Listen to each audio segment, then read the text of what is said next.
అమ్మా భవానీ లోకాల నేలే ఓంకార రూపమమ్మా, తల్లి నీ మహిమల్ని చూపవమ్మా.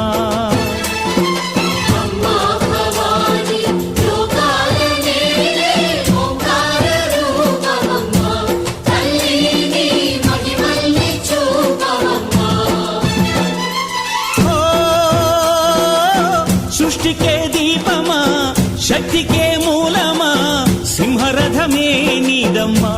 అమ్మ దుర్గమ్మ భక్తులను దీవించుమా.